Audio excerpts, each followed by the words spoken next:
warahmatullahi wabarakatuh. Perkenalkan, nama saya Alicia Natasha, NIM 2210542025. Di video kali ini, saya akan menjelaskan sedikit tentang repeated game, yaitu salah satu materi dari mata kuliah game teori, di mana ada repeated game yang terbatas dan tidak terbatas. Selamat menyaksikan. Repeated game atau permainan berulang hanyalah permainan multi-stage di mana pemain panggung yang sama dimainkan di setiap tahap. Permainan ini dipelajari karena dua alasan utama. Yang pertama, bahwa game berulang tampaknya menangkap banyak pengaturan realistis. Alasan kedua adalah bahwa mengulangi permainan yang sama dari waktu ke waktu menghasilkan struktur matematika yang sangat nyaman yang membuat analisis agak sederhana dan elegan.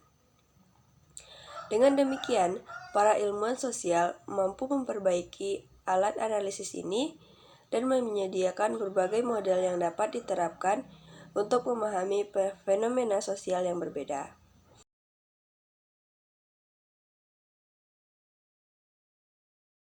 Permainan berulang terbatas. Permainan berulang terbatas adalah seperti namanya, yaitu permainan panggung yang diulang beberapa kali, namun terdapat batasan. Mengingat permainan panggung G dan G dalam kurung T, do menunjukkan permainan yang diulang secara terbatas, di mana permainan panggung G dimainkan T berturut-turut, dan Do adalah faktor diskon umum. Sebagai contoh, perhatikan permainan berulang dua tahap, di mana permainan berikut diulang dua kali dengan faktor diskon Do. Nah, kita bisa melihat contoh matriks pada layar, yaitu ada pemain 1 dan pemain 2, di mana strategi dari pemain 1 adalah M besar, F besar, dan R besar. Sedangkan strategi dari pemain 2 adalah M kecil, F kecil, dan R kecil. Jika kita melihat pandangan dari pemain 1 dan jika kita berpikir pemain 2 akan memilih M kecil, maka kita akan memilih yang paling menguntungkan, yaitu 5. Player 1 akan memilih F besar. Nah, jika pemain 1 memikirkan apabila pemain 2 memilih F kecil, maka pemain 1 akan memilih 1, yaitu angka terbesar dari ketiga strategi. Selanjutnya, jika pemain 2 memilih R, maka pemain 1 akan memilih 3, payoff 3, yaitu R besar. Kemudian lanjut ke pemain 2. Jika pemain 2 merasa player 1 akan memilih M, maka pemain 2 akan memilih 5, yaitu F kecil. Kemudian, jika pemain 2 merasa pemain 1 akan memilih strategi F besar, maka pemain 2 akan memilih strategi F kecil, yaitu 1. Jika pemain 2 merasa pemain 1 akan memilih R besar, maka pemain 2 akan memilih R kecil. Sehingga didapatkan dua keseimbangan, yaitu pada F besar, F kecil, dan R besar, R kecil. Seperti yang ditunjukkan oleh matriks, ada dua keseimbangan NAS strategi murni. Seperti yang ditunjukkan matriks, ada dua keseimbangan NAS strategi murni, dan mereka diberi peringkat Pareto, yaitu R, R kecil lebih baik daripada F, F kecil untuk kedua pemain.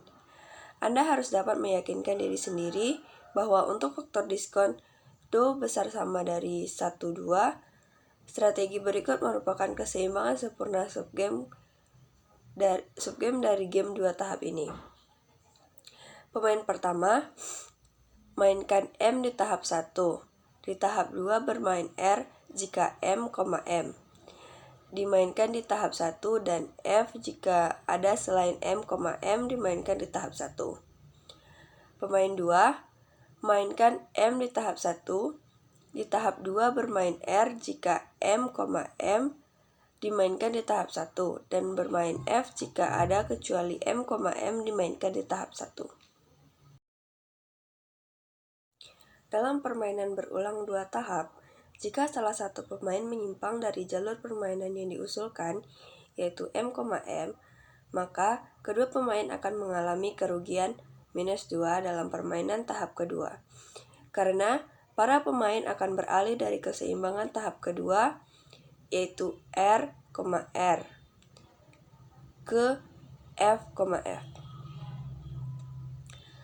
Godaan untuk menyimpang dari M, M kecil untuk salah satu pemain adalah hasil tambahan +1 pada periode pertama yang didapat pemain dengan menyimpang dari M ke F.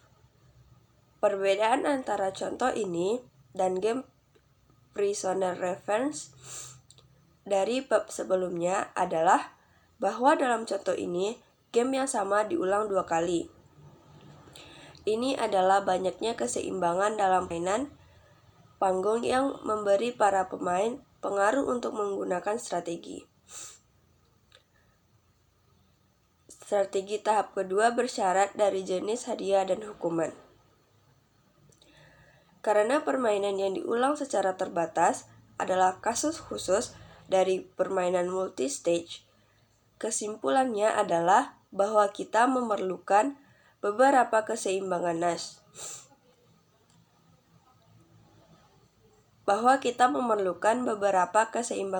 Kelanjutan untuk dapat mendukung perilaku yang bukan merupakan keseimbangan NAS dari stage game pada tahap sebelumnya. Jika permainan panggung dari permainan yang diulang secara terbatas memiliki keseimbangan NAS yang unik, maka permainan yang diulang secara terbatas memiliki keseimbangan sempurna. Memiliki keseimbangan sempurna subgame yang unik. Selanjutnya, permainan berulang tanpa batas. Payoff atau keuntungannya yaitu hasil rata-rata dari urutan tetap tak terbatas dari beberapa nilai V itu sendiri sama dengan V. Hasil rata-rata akan membantu menyederhanakan analisis keseimbangan sempurna subgame dalam game yang diulang tanpa batas. Pendekatan ini juga akan membantu kami mengidentifikasi serangkaian hasil yang dapat didukung oleh strategi yang membentuk keseimbangan sempurna subgame dari permainan berulang.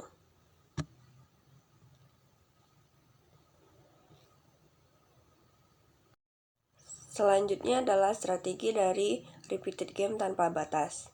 Karena strategi pemain adalah rencana kontingen lengkap yang menentukan apa yang akan dilakukan pemain di setiap kumpulan informasi, mungkin tampak bahwa mendefinisikan strategi untuk pemain dalam permainan yang diulang tanpa batas akan sangat rumit, jika tidak langsung mustahil. Ternyata ada cara yang nyaman dan agak alami untuk menggambarkan strategi dalam pengaturan ini. Perhatikan bahwa setiap set informasi dari setiap pemain diidentifikasi oleh jalur permainan satu atau sejarah unik yang dimainkan dalam urutan sebelumnya.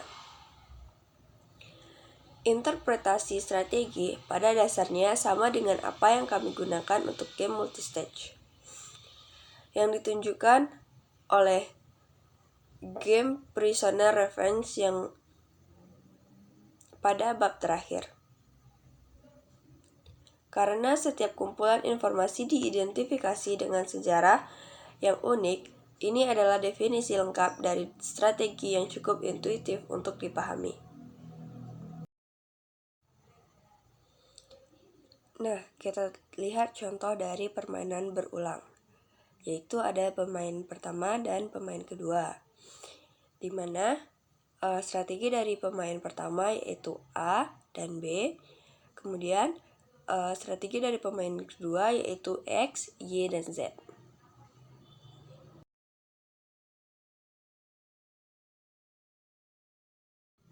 Selanjutnya kita akan melihat payoff dari masing-masing pilihan payoff dari masing-masing pemain. Nah, yang pertama akan dimainkan oleh pemain pertama. Jika pemain pertama merasa pemain kedua akan menjalankan X, maka pemain pertama akan memilih A dengan payoff 4. Kemudian, jika pemain pertama merasa pemain kedua akan memilih Y, maka pemain pertama akan memilih B dengan payoff 2.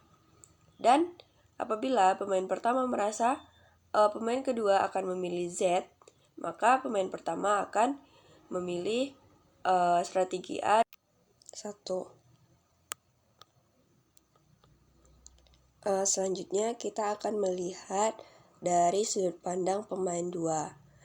Jika pemain 2 merasa pemain 1 akan memilih strategi A, maka pemain 2 akan mengambil strategi Z, yaitu dengan payoff 4. Nah, jika pemain 2 merasa pemain 1 akan memilih B, maka pemain 2 akan mengambil strategi Y dengan payoff 1. Nah, sehingga didapatkan dua equilibrium di mana yang pertama BY dengan payoff 2,1 dan AZ dengan payoff 1,4. Nah, untuk mendapatkan keseimbangan lainnya, maka permainan tersebut diulangi kembali dengan menambahkan payoff AZ kepada setiap payoff atau gabungan strategi yang ada, seperti misalkan pada AX ditambahkan dengan AZ sehingga payoff-nya menjadi 5,7. Nah, selanjutnya jika payoff AY ditambahkan dengan AZ, maka payoff-nya berjumlah 1,4 dan seterusnya. Atau dapat juga ditambahkan dengan payoff BY.